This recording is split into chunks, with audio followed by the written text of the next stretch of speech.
about stuff going on with dudes in the strike zone. You know, maybe you got some strange last weekend, and now something strange is happening. He might have an answer or two for you.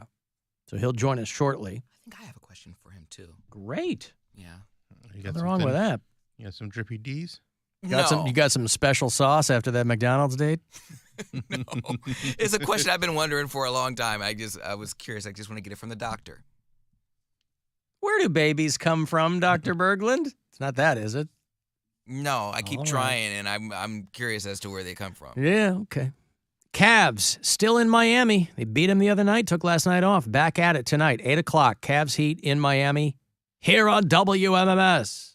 7:30 is when the pregame coverage will begin. And then they'll head to Charlotte for a back-to-back against the Hornets. They'll play them Sunday and Tuesday. So remember that.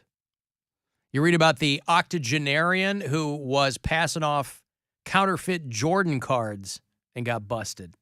Ooh. I like that there's old dudes doing this. Baseball cards, basketball cards, all that stuff came back in a big way just before the pandemic. Then they really skyrocketed during the pandemic, all the trading card stuff. So you can get into some serious trouble if you. An 82-year-old Colorado man was charged with selling and trading trading fake Michael Jordan basketball cards in a scheme that said he ended up making about $800,000 over 4 years. Ooh, wow. I mean, if you can get away with it, that's the thing. You just got to get out when you can and then disappear. Forget putting the marbles or whatever something that was in the fish. This is way worse. Yeah, it's a pretty good fake. I mean, I guess I wouldn't know, but it would have fooled me. A 1986 Fleer, Michael Jordan, was one, and it's in the hard plastic case, and it's graded. It's a gem mint condition. That's the best it can be. And this guy made a lot of money. A guy with the great name of Mayo McNeil was arrested in Denver. He lives there. And somebody complained, and somebody started looking into it. He's accused of making numerous fraudulent deals over the past 7 years, including the sale of a counterfeit card to somebody in New York for $4,500, and another in which he traded 2 counterfeit cards for 2 real Tom Brady football cards. And so he was selling fake cards to sports memorabilia collectors. Some individuals, some stores, and he pulled in almost $1 million. He said, "I did nothing wrong." That's his reaction.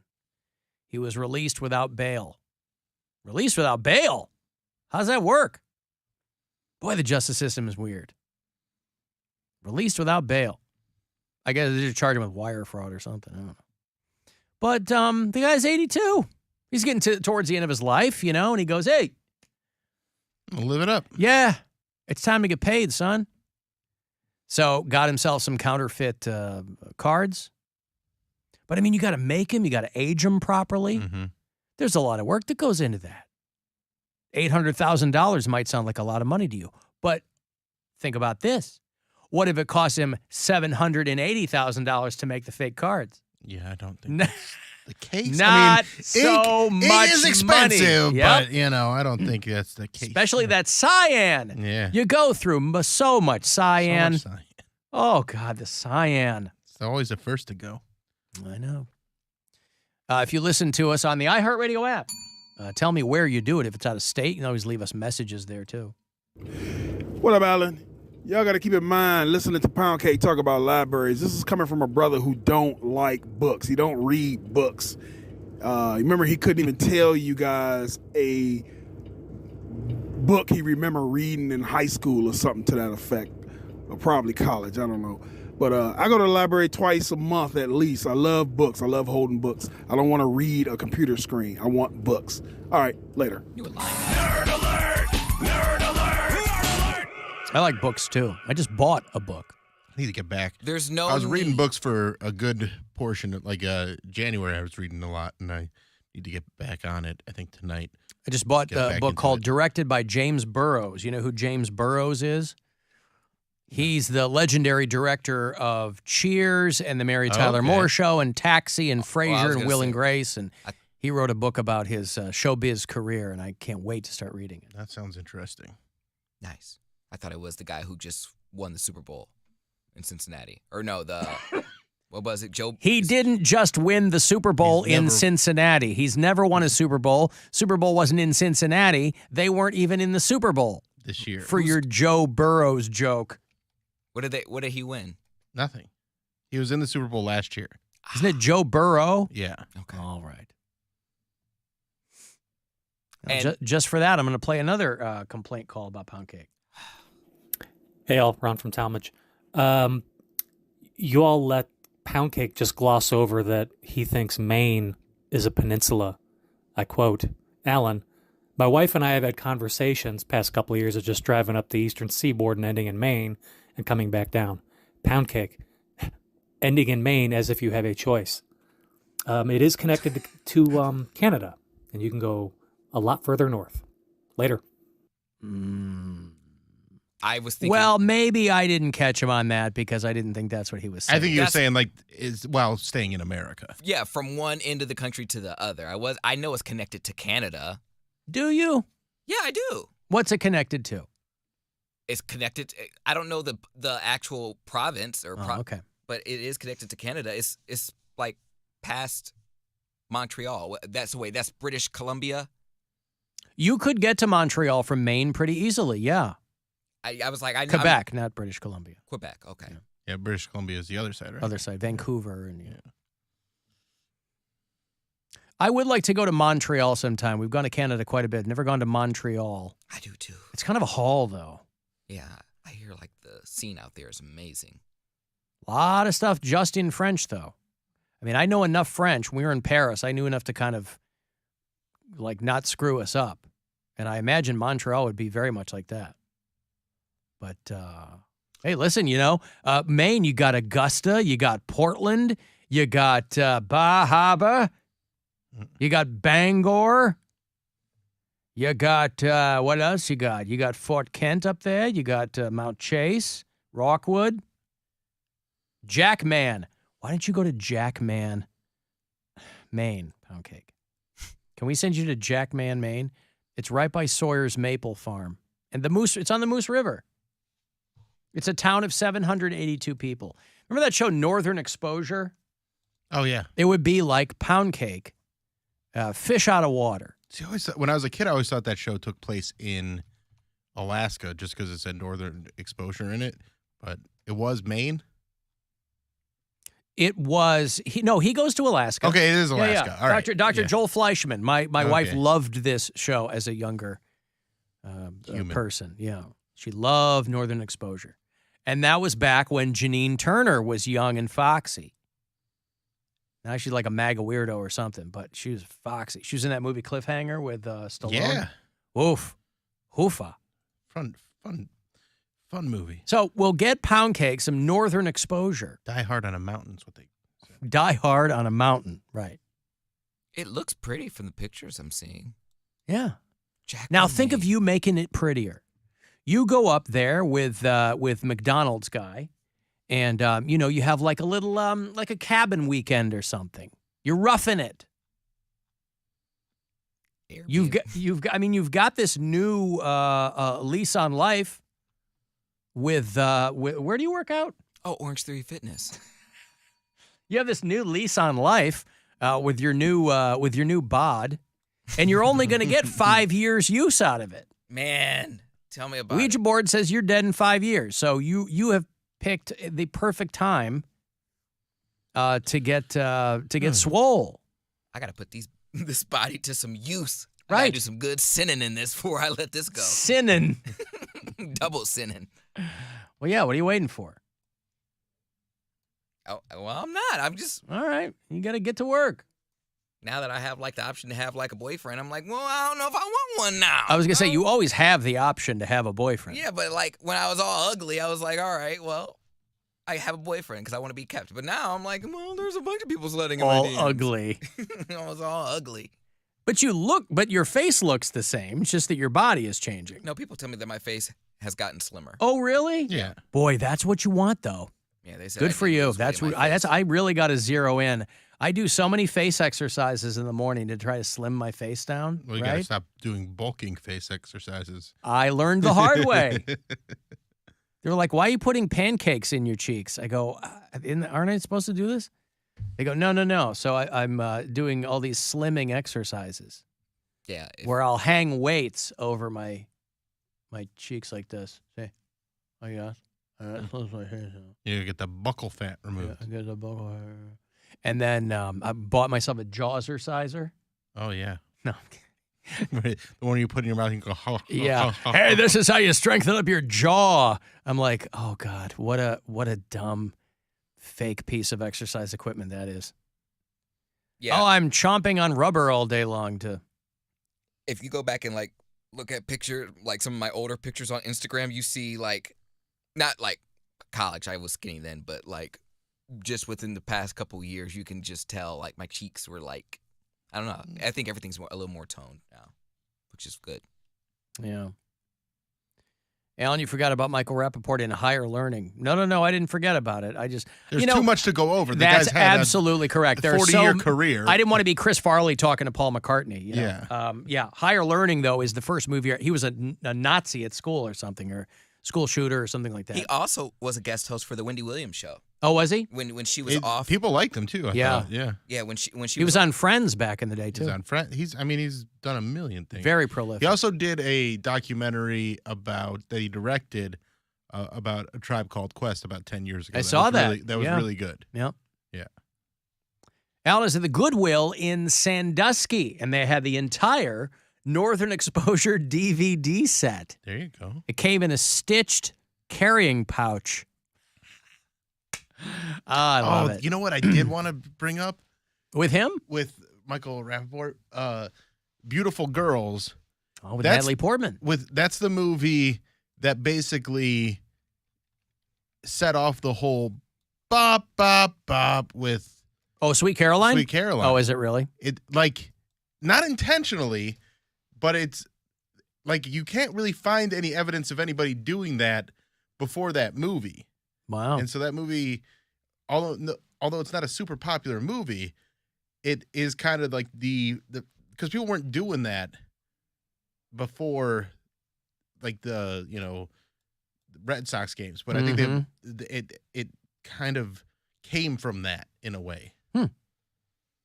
And I wanted to see if he thought the same, or if he's just like, no, it was just whatever. Beautiful Girls. That's a good movie. It is a good movie. Probably 25, 30 years old Yeah. now.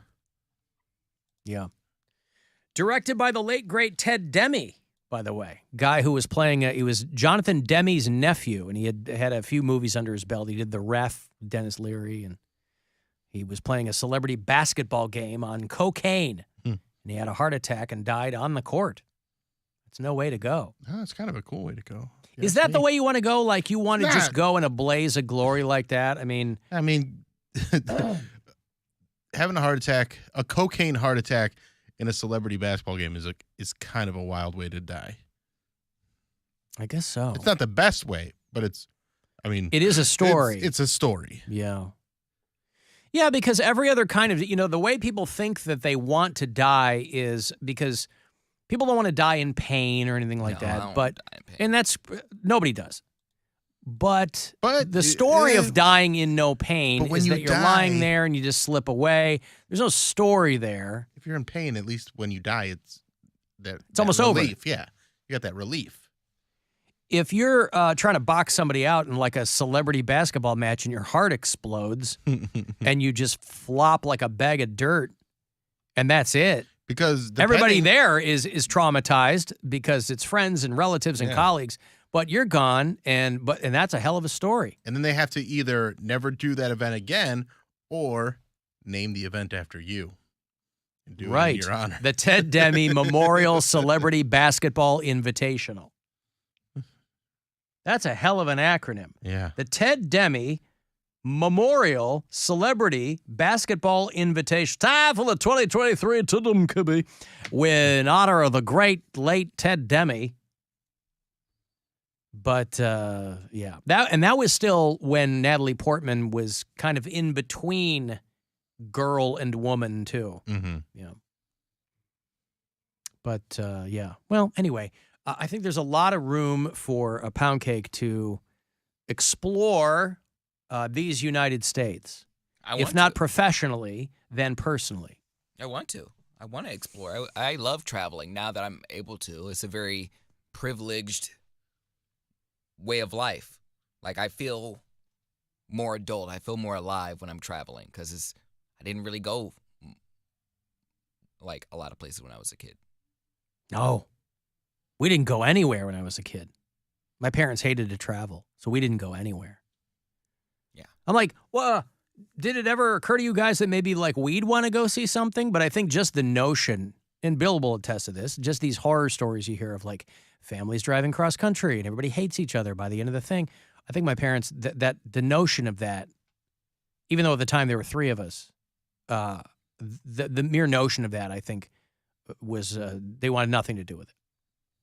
And I don't know if it was because they had heard stories of friends of these. I don't know.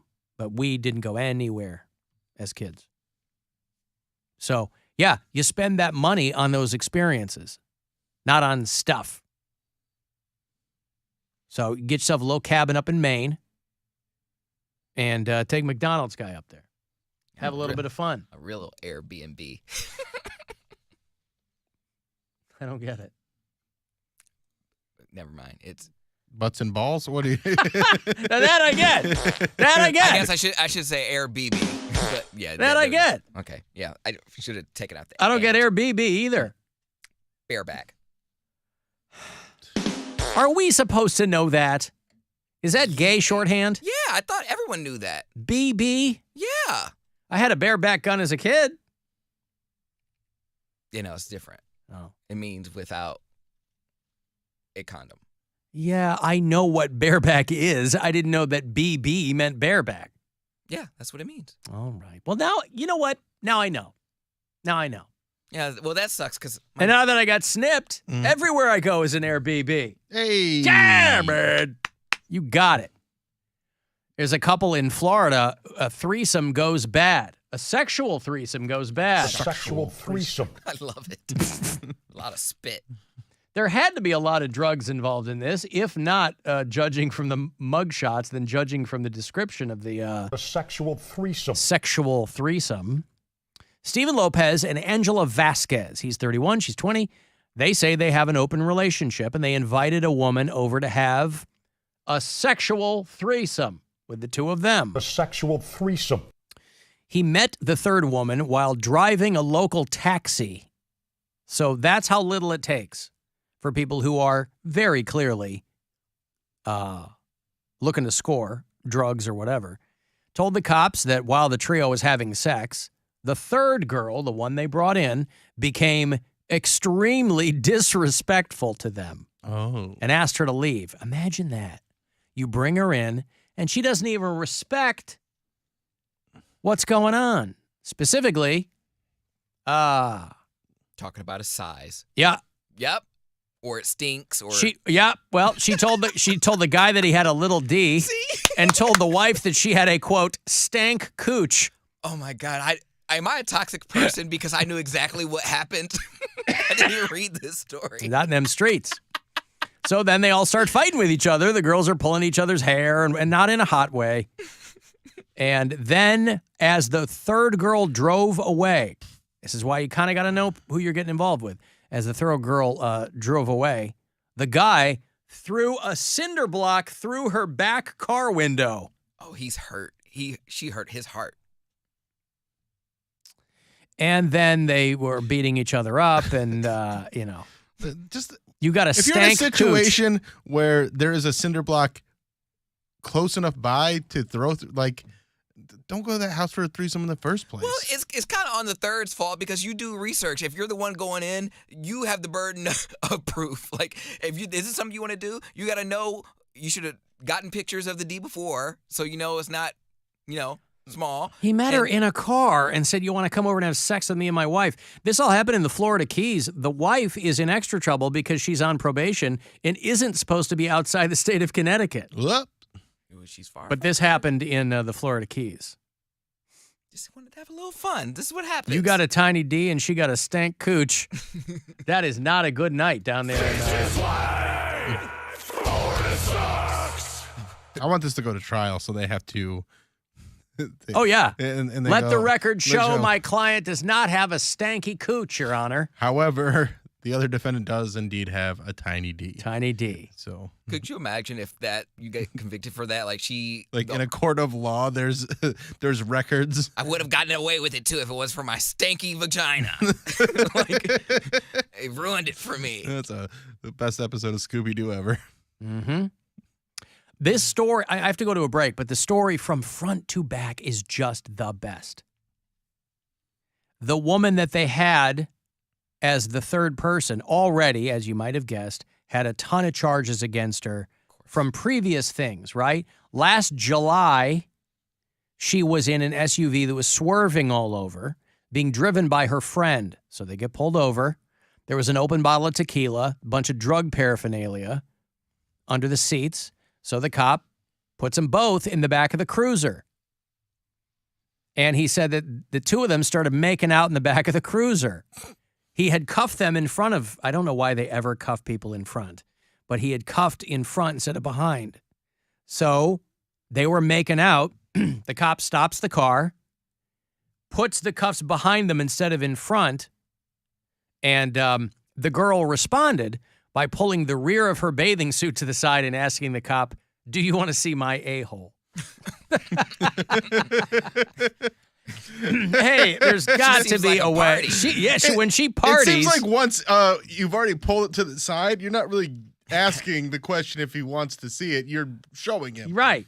He didn't give his consent. You can take me, but you cannot take my bunghole. She was probably drunk, so she probably sang it like Frozen. Would you like to see my a-hole? Nice clean butthole. I've got to take a break. Dr. Ryan Berglund, I can see him out in the suite. He will join us in here shortly from the Cleveland Clinic. Guys, if you've got questions about things down there, stinky or otherwise, you can ask Dr. Berglund, and hopefully he'll be able to help. We'll take your calls live. 216-578-1007 or 800-348-1007.